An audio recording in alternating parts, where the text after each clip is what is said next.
Hello and welcome to AI TV in London. My name is Freddy Macha, musician, writer, and entertainer. And I have on my side a producer and technician. We call him JJ. Today, we have a very exciting subject. Our show is looking at a subject that is very crucial for us Africans or Black people. We have had many things about Spike Lee. We have movies. We have a lot of industries big in Nigeria. We have had a surge of African films. But today we're looking at Tanzania, which is very young in the film industry. We have only maybe 2 or 3 high-profile movies from Tanzania. In the 40s and 50s, we had Mhogo Mchungu, which starred a very famous one of the cabinet members, Rashidi Kawawa. And then it faded out until in the 70s, we had Fimbo ya Mnyonge, which was the first feature film, which highlighted the policies of the country, looking at the country and rural and the urban relationships. It was also kind of comedy, semi-comedy. And then, as a long time passed, in the 2000 year notice, we had Bongoland 1 and 2 by Kibira, who was in America. He looked at the immigrants going from Africa to overseas and working hard and come back home. So Bongoland 1 and 2 is still available. It's on YouTube, is on Google. And then there was a silence again. There's a young guy who is our guest today, and his name is Wetengere SPK. And he has come out with a movie. But who is he? Who is Wetengere? And that name is interesting. It comes from the area called Suji. If I say Suji, we don't know where Suji is, in Kilimanjaro of northeast Tanzania, the highest mountain in Africa. He was born on the plains. After finishing his basic studies, he came to study properly film because he had a passion for movies. And I'm struggling to pronounce the name, but I'll try my best. He came at Farnborough College and did his Bachelor of Science in Technology. Serious man. He's been looking at a movie since he was young, was checking films, and then he didn't give up. He didn't start making films. He wasn't an expert. He went to do the MA in sound design in Bournemouth University. Finished, he settled down, he did his jobs, he's still writing, he's still thinking, he's researching. And he did a few short films. And Wetengere was not in a hurry. We always say, where's your movie, where's your movie? But he was working hard, he was doing stuff with people, he was being employed, self-employed as a freelance filmmaker, as a sound man. And then eventually, he's come out with his first feature film called Asking God. Asking God. Well, that's a big topic, but he's gonna tell us what it is. And before we hear Wetengere speaking, we're gonna see a bit of the action from the movie Asking God.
Wetengere, the movie is in Swahili. Can That's you right. tell us about the movie and what made you write a story, Asking God? Thank you, Fred, for having me here today. And I thank you for the good question that you've just asked. Asking God is the film that inspired by some true events that they are happening day to day's lives of our lives. Um, it says Asking God is a Christian movie, but necessarily not to be like that, because things that are happening, or the challenges that um, Rosemary is facing, is the same that anyone else can face. It can be anyone that lives in this planet face the same challenges. So, Asking God is the film that inspired by. First of all, I was told a friend of mine told me a story about, uh, you know, his friend wife that was going through difficulties. When if you get chance to watch the movie at the beginning, you see that Moses, who is the main character, is taking the gun. The supporting main character is taking a gun to try to shoot, threat his wife. So this is actually is a real event that happened to someone. So I was told that story by a friend who this thing happened to a friend, and I look at that, how I'm going to develop it and stuff like that. Then other stories came, because it's the story of a family of one child, a daughter of 14 years old, and the husband works as a broker, dealing with selling lands, housing, and stuff like that. But he's a Dodge guy, and the wife is a college, or yeah, is a teacher. So they have misunderstanding to the point that the family is almost breaking, and they're facing divorce. But before divorce, as a Christians, or I believe even other, if it's not you Christian, you go through some counseling. So Rosemary did the same, went through Christianity counseling. They visited the pastor, they involved the pastor to come in, try to find the way to solve the issue, to resolve the matter. But seems as it's not an easy way. It was a difficult. Every time when the wife was trying hard to bring the husband to you know, the table to discuss, it was seems as it's difficult. Moses, who's husband to Rosemary, was always busy with his deal and stuff like that. And one day, the daughter was, uh, seeing a lot of abuse that was happening in the family, between, her dad and her mother. Her dad is going through all abusing, you know, uh, his wife, and then Regina, who is the daughter, see all of that. And then her mother realized that her daughter is affected psychologically. So she decided to take her to a boarding school. When she goes to boarding school, she end up having nightmares and stuff like that. Behind or back home, um, the her mother and her dad trying to resolve, but there's no solution. And one day when Regina was going to hospital, to church with a friend, then she has accident on the road, and she end up in coma. That was like a point of bringing the family together, the wife and husband together. you know in life, sometimes we have these situations that they are not pleased the situation, but they try to bring the family together. And maybe Rosemary thought this is the time that I'll take advantage, but Moses was still sticking on that.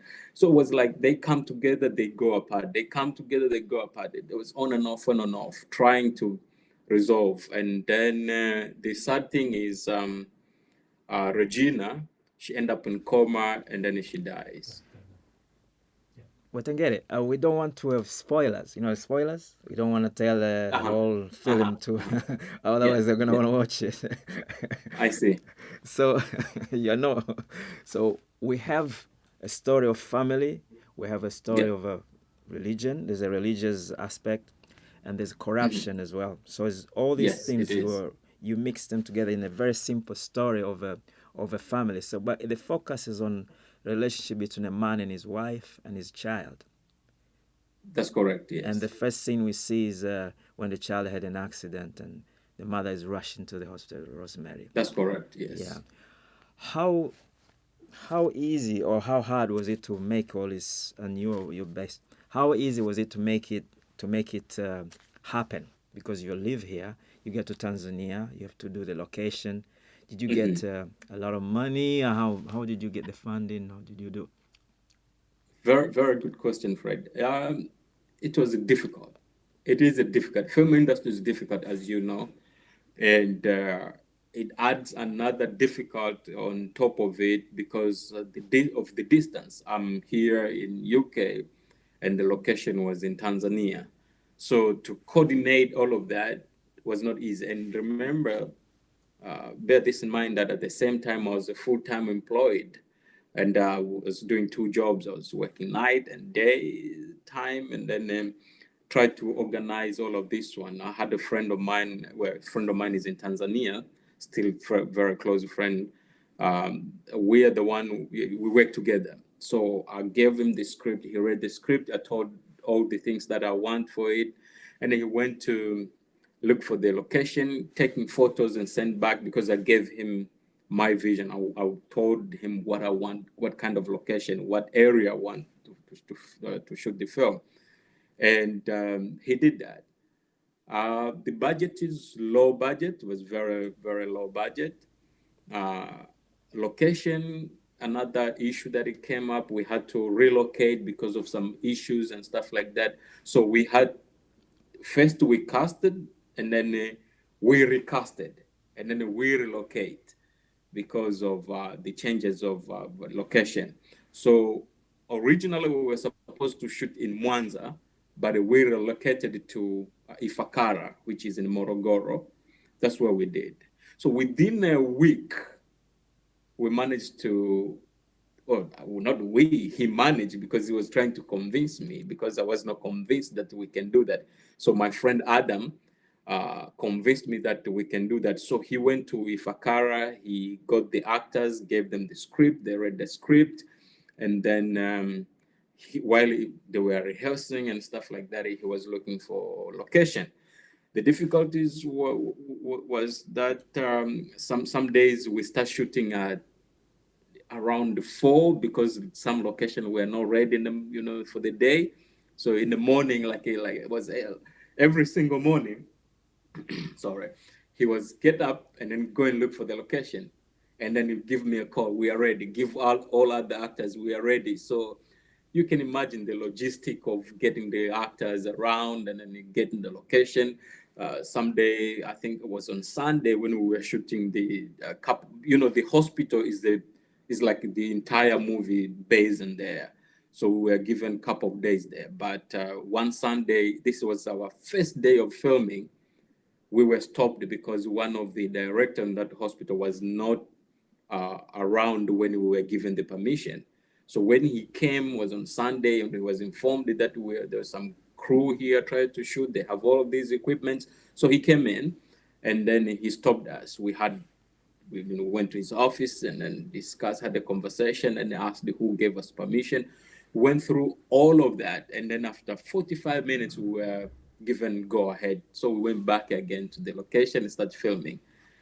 So all of that, they were hard to take, very difficult because of the distance, the money, the location, the preparation. The original preparation were not seen as they could work, so we had to relocate. So Wetengere, let's give our viewers some kind of proper framework. When we say you moved from Mwanza to Ifakara, um, Right. it's quite a distance in Tanzania, but people don't know where these areas are. Did you Hmm. move the whole cast from Mwanza to Ifakara, which is quite a distance? Like, can you give us a kind of kilometers, a distance between, because it's in Um, the coast I, I to don't, the I don't region? have, I don't have exactly how many kilometers or miles, but I think it's about 700 kilometers or something like that. So it's quite, it's quite a distance because you're coming, we were based in Dar es Salaam. So from UK, I'll fly to Dar es Salaam, and Dar es Salaam to Mwanza, which you can fly. If you fly, it's about 1 hour fly, I think. I never, right? yeah, I Where the never Lake been. Victoria is. Yes, yes, right. Yes, yeah, I never been to Mwanza, so I never flew there. But driving is couple of hours. Is a journey. Is a whole day journey, and you can borrow some hours of night, through that journey. So you're coming from Dar es Salaam to Lake Victoria. So it's just like you're crossing the country. So it's quite distant. So to answer the second question you asked about the crew, the cast, if we moved them, no, we didn't, because the one of the issue was about the cast. The cast in Mwanza had a little bit of some issues that we could not. We thought that then it could not, fit with what we wanted. So we had to recast. We went to Ifakara and do fresh. So we had to recast everyone for all roles, and looking for location. Is it easy? How is it to make? Because a lot of people making movies in Tanzania, a lot of people making movies. Uh, is there a difference if you study stuff, how to do things? What's the science behind it? How is the technology? What's the logistics? What's the difference between what you studied in the implementation compared to somebody who was born there and they make? Because a lot of movies are being made in Tanzania. I mean, like, They are doing very well because uh, these guys are pure talent. They don't have no education like here, where you can go to college or universities, or you can be self-taught, teaching yourself and stuff like that, to learn these things and then come up and do, and then the support and the technology and equipment in Tanzania is quite different. These guys are real hustlers. They just use their energy. They use every effort that they have. They do anything that they can to make it. So based on that, I think they're doing very well. They are great, but it doesn't mean that there's no room to learn. Actually, now as they see as is a job, is a professional job, they need to expand and explore more to make sure that now they compete. Because if you look at Tanzania uh, compared to Nigeria, we are far behind. Nigeria now is so far ahead us. Even when you go to Netflix, if you see a lot of African movies, and then they come from Nigeria and South Africa, but Nigeria is dominating because Netflix is there. Which again, I think Tanzania or East Africa, because we are such a big population, a big audience, I think Netflix, they can try to explore there and then support these guys because they are really hardworking. They work the science behind it. These guys are hardworking. They now come to know the new equipments like 4K cameras. Well, to have just only 4K camera or other equipment is not the end of the story. Is the movie making is a vast thing. It needs how to develop the story, what story you want to tell, how you can write, how you're going to shoot, how you're going to light, the sound quality, the dialogue capturing quality, all of those. So it's not a one man uh, game to do. It involves a huge carpenters, drivers, caterings, it's all of that. So I think they are doing well, and then I've seen the government is trying to support.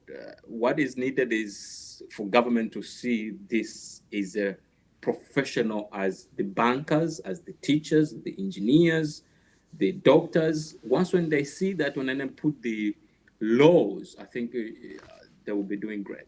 so why is Nigeria and South Africa ahead of East Africa? What's the problem?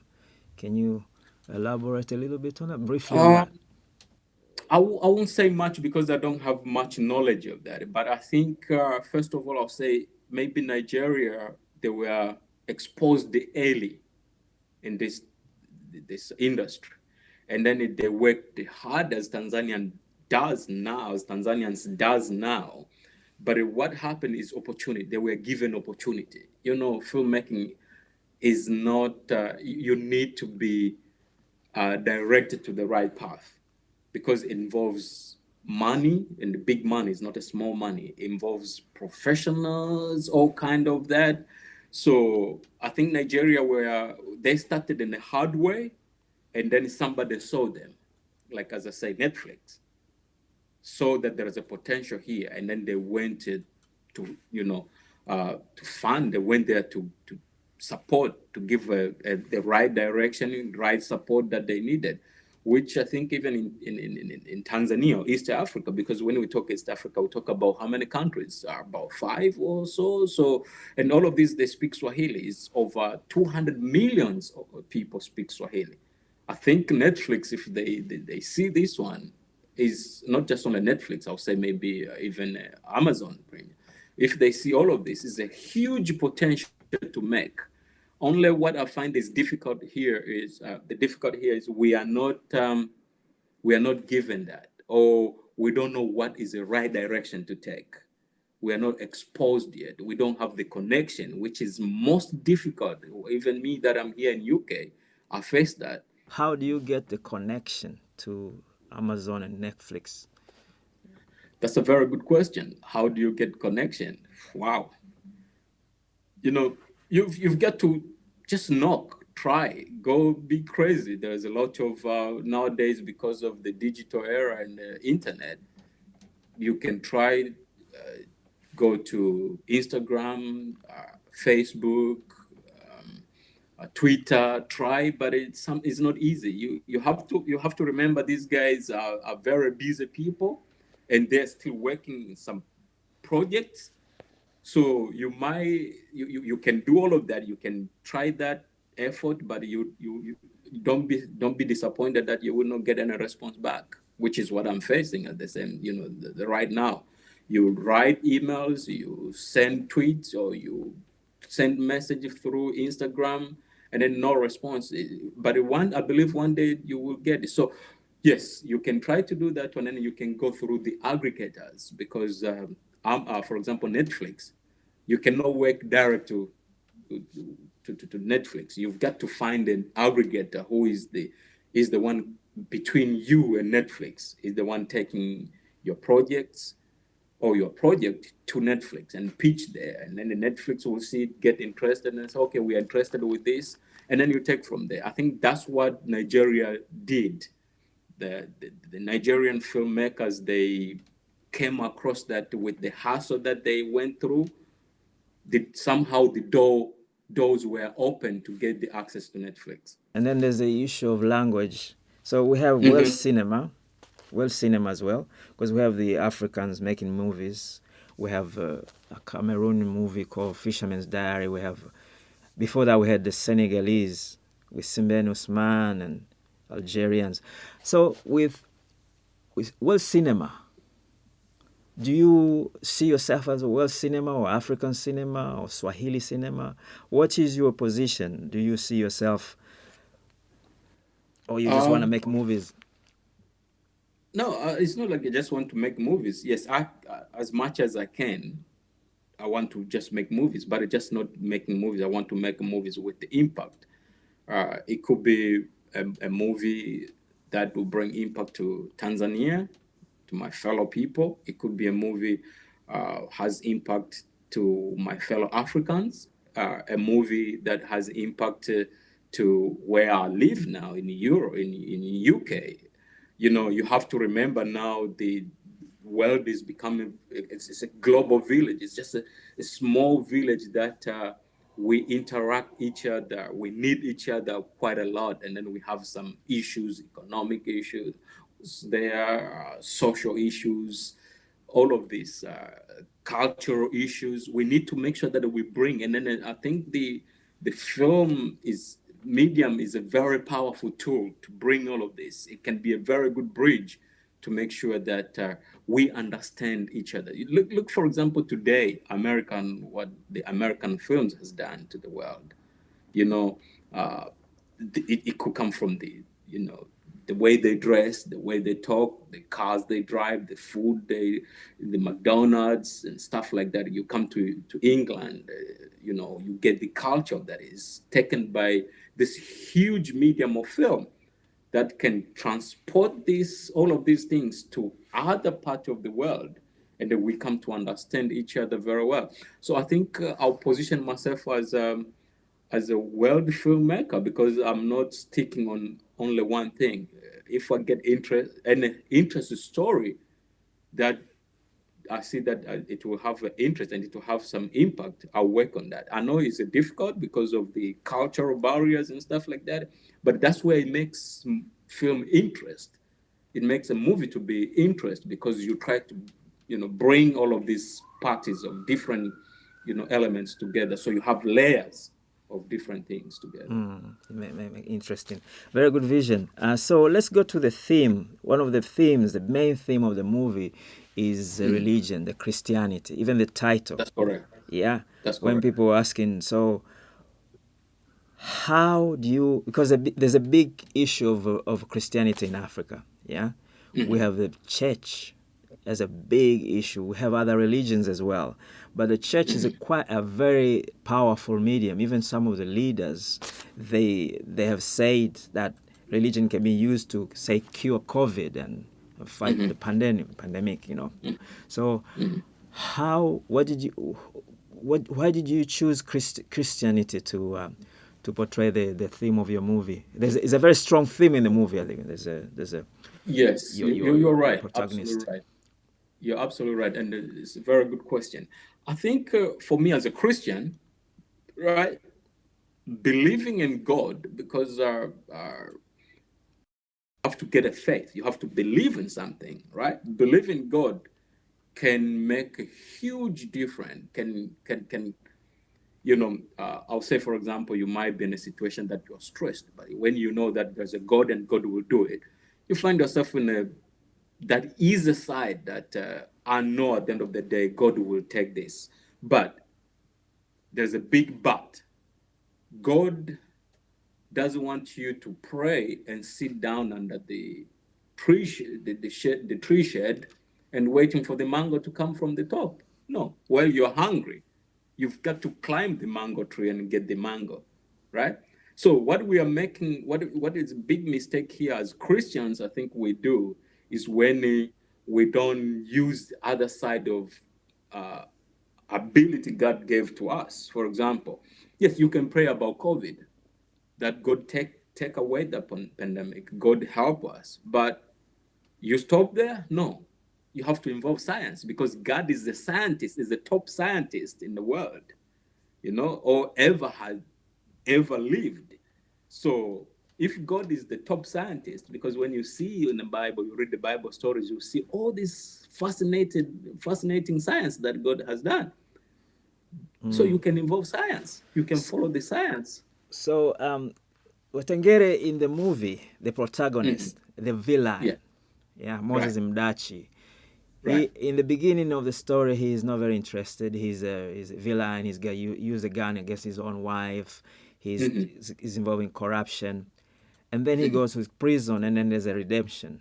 He becomes a Christian. Is that That's correct. something that has happened? Is that your view, or what are you trying to say? As I said earlier, this story is based. The elements are taken from real life stories. We see even when we watch some documentaries, like in American prisons, the preachers will go to the prisons and then they preach to the inmates, and then they be converted. It's not just only Christians. Muslims does the same. They will go to these big prisons, housings, and stuff like that, and then they give the preaching the word of God, and then they get converted. So I think it's the same. And then in my story, when you look at Moses, he tried to reflect back when he was in prison that what his wife was doing for him, not to go through that direction. She was praying for him. She was praying for the family. She was doing everything that she could to make sure that the family doesn't break. So now she finds himself in a position that he's in a prison, right? And he looks back that if maybe he could listen to his wife, maybe he could end up in prison. So these things they're happening in real life. Let's also talk about the music, the soundtrack. which is quite interesting. If we watch, I think we discussed with you many times, when you watch Yeah. movies from Mexico, India, or Morocco, you see the music that's being used is from that area. Why specifically you use only two songs in the film from Tanzania? Was it because of copyright, or you didn't think about it, or can you tell our viewers, because you're a sound expert? Yes, you're absolutely right. As I said earlier, when you asked me the question of where do I see myself if I'm a world cinema director, I'm a filmmaker, or I said that I'm world cinema. I'll take myself that I cover all areas. However, when I was looking for a composer, I was looking for a composer that has the ability and knowledge of composing the film soundtrack, film music, because we've got to understand the film music is completely different from other musics that we see other musicians does like Diamonds or Ali Kiba or when you go to Kenya or Uganda, all those big artists there, it is quite different from what we hear from the movies. So I was looking for someone that can do that. So I went on Facebook and then I was trying to research who can I get, and then it happened. I came across this guy. His name is Stephen Talemi. He's an English composer, a very good guy. Absolutely, very, very good. And Steve, accepted my request that he will write music for this movie, and I sent him tons of songs from East Africa, specific Swahili, and African taste of music and textures like drums and all kind of things. Uh, it was a little bit difficult for him to get because he's never been to Tanzania. He's never been to Africa to get the culture and then the elements of music that he knows when he hears the drums and stuff like that. These are African drums and stuff like that. So he was trying, but he didn't want to take that as something that will stop him to make it. And he asked me, what do you think? And I said, I'm quite flexible at this moment. So I'll say that was me that I gave him go ahead to do a little bit of Western music rather than more African. But in our next project, we are considering that one. Even on the teaser that I shot in Tanzania for my next project, we have the element of African music that he composed. So it's something that we look at it and we are working on it because we want to bring all culture. We just want to blend, to come, to bring together and see what we can come up with. Yeah, it's a difficult thing to balance Yes. originality and sound and make it easy for you. So let's talk about your next project then. What's your next project? Uh, um, the script is in the very final stages. Just I think I'm done now. I'm just looking now for the opportunities to get the producer to come on board, which is a difficult part of making a movie as well. Because now the project is a big project. I don't want to go to a direction that I would do myself as I did for the Asking God, because Asking God was a very low budget project. This one is big project. It needs a lot of funding. So I'm working on that to get the producers. And so I'm trying to see if we get the opportunity. There's something here. Black people, we are not exposed, or we were not given much opportunity as our fellow friend, white folks, that are given all of these opportunities. So the industry is difficult. We have to remember that, but it become a little bit easier from their side to get the support needed to make a movie. From black side of filmmakers is quite a difficult business to work on it. So I'm working on that. It's difficult, but I know one day the door will be opened. Maybe Netflix will see this interview, and then they'll say, "Hey, who is this filmmaker? Can we try to see what he has in his pocket, you know. So let's talk about money here. You mentioned the funding being low, but you want to give our viewers a rough idea how low the budget was? How Uh, or yeah, I think it is was something around 6,000 pounds, something around that figure. So around? it was not a big money because you know, when when you are in movie making business, you know that is nothing. You know, when you have actors, you have to travel, and then remember that I've already spent a lot of money for the original idea, which was to shoot in Mwanza, and then now we're not shooting Mwanza anymore. We've got to relocate. All of that is money. So you find that your budget is keep shrinking before even you start to go for the real tech. Now, the movie or the film has been you've been seen in some few festivals around the world, right? And can you talk That's about that? correct. Yes. Yes, I did when I finished to edit, because this is another thing, as it was a low budget, almost to zero budget project. I had to do like everything on my own, editing and stuff like that. Sound. I'm so blessed because I had some people were willing to support me. The color grading person is a very good guy. Scott, David Scott is very good. He worked. He has done great big projects with BBC, for example. Had my schoolmate that is has a studio dialogue editor, so he helped me with that. The dialogue had a challenge to capture it first thing, and then he helped me big time with that. I had my friend Stephen, who did write the music for the film. So um, all of that, it made that to come together and then do it. So I think uh, Yeah, we're talking that about the festivals you've been invited to. all of that then helped me to have the confidence of taking it to the festivals. So I sent it to different film festivals and see how it goes. And it was selected in Canada, in motion pictures film festivals there, International Film Festival in Canada, and then in Sweden, Boden Film Festival. It was selected there. And then here in UK and in Winchester, where is not far from the village or the area that I live, it was on a long list of film that were submitted. So all of that really, give me uh, hope that I can do something. It encouraged me that I keep making movies. And are you gonna self fund next time, or are you gonna try and?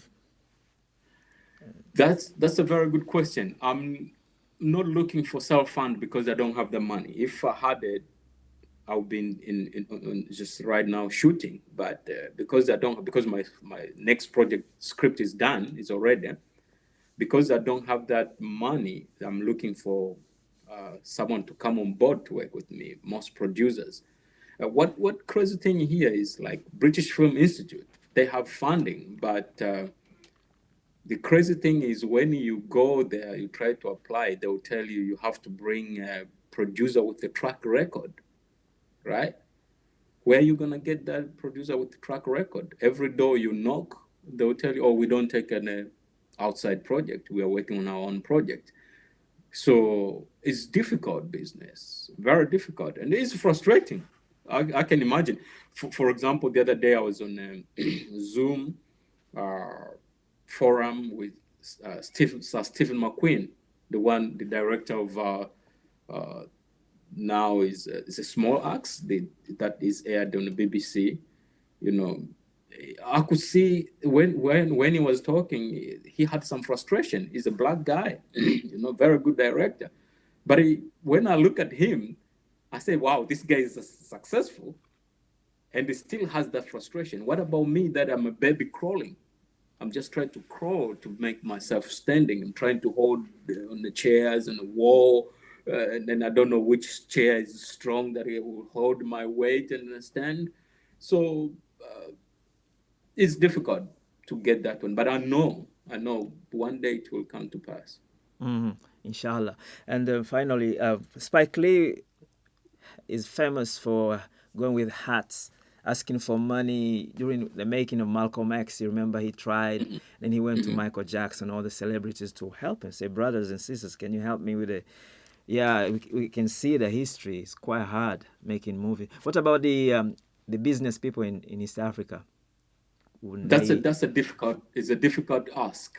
I tried, especially for this coming project, I tried to bring some businessmen inside. One particular person, I'm not going to mention his name, but they rejected. It's something that they don't see value in it, and any business person, we want to see where they put their money, if they'll bring anything. They don't just want to throw the money and then go and ditch and just gone. They want to see if there will be any return. That's the that's the language of business. You don't want to do something that doesn't have no return. So yeah, still I think in East Africa, no, is nowhere closer to that you involve them. Even people, when those filmmakers in Tanzania that they keep working hard, they're self-funding. They're self-funding. They come up with their own money from their own pocket. They work hard. It could be maybe family, or it could be loan. And then they come and work. Market is still not good in Tanzania. Very, very bad. Very, very bad. So, but it is still struggling to make it. So I think one day it will come as when you look the history of the movie making, it's always been difficult. It's never been easy, but it comes to a point that it will start to work for your side, or for your team, or your production company, or for yourself as a filmmaker. But it's the business that needs to have a very thick skin. You don't don't think that it's an overnight business, that you wake up in the morning, there's a bucket of money waiting for you to go to the location and start shooting. No, forget about that. You have to find some other ways of making you survive while you are working on your dream. Thank you. So you need a thick skin. You need to believe. Absolutely. Absolutely. With that, Wetengere, I think we're gonna end up our chat today. Thank you for visiting us, for agreeing to talk to us on a Sunday. You're supposed to rest with your family, but you agreed to talk to us about the film. And we'll ask people to watch the movie. How do people see this film? If I wanted to see it now Yes. after. I've got one of the on-demand videos, which is the app that looks, it's a platform as Netflix. It's called the Nuela TV. The film is there. Actually, it's been. I think I'm grateful because I had the report. It shows that 2,600 something people have watched it. So it's a very good, and it's on a weekly favorite there. It's been there for a couple of weeks. Now it's a month it's been there. So I'm really grateful to God about that. So if you have a Nuela TV, if you Nuela go to TV. Google, Nuela TV. TV. If you go on Google and type that one, it will come up, and Is then it NUELLA? that's correct. TV. N Yeah, NUELLA TV. Noella. Yes. Yeah. If you Google that, you will see it, and you'll be able to watch Asking God is there. Or they can Google Asking God, Yes, and it and might then come it up. can come up. Yeah. And in the foreseeable future, it's gonna be around Netflix, hopefully. That's my dream. That's where we are going now on these online video demands, the platforms like Netflix and stuff like that. I think that's future of the film, and then it's good for people like us that we don't have big money, but we have big dreams, and we aim to make the movies that has impact. I think Netflix is absolutely great, and I'm working on that. I'm working to try to see one day somebody will open the door for me and then I'll get in. Keep on knocking. Thank you so Absolutely. much. Thank you so much, Thank you. Wetengere. Thank you so much, Brother Fred, having me. Thank you. Thank you. Again, this is another production or TV show of ALTV. I've been your host, Freddy Macha. On my side, I had a technician and producer, JJ Adamson. And we've been watching a short interview talking about Asking God, a movie by a young filmmaker from Tanzania called Wetengere SPK. And see you next time. And Asking God.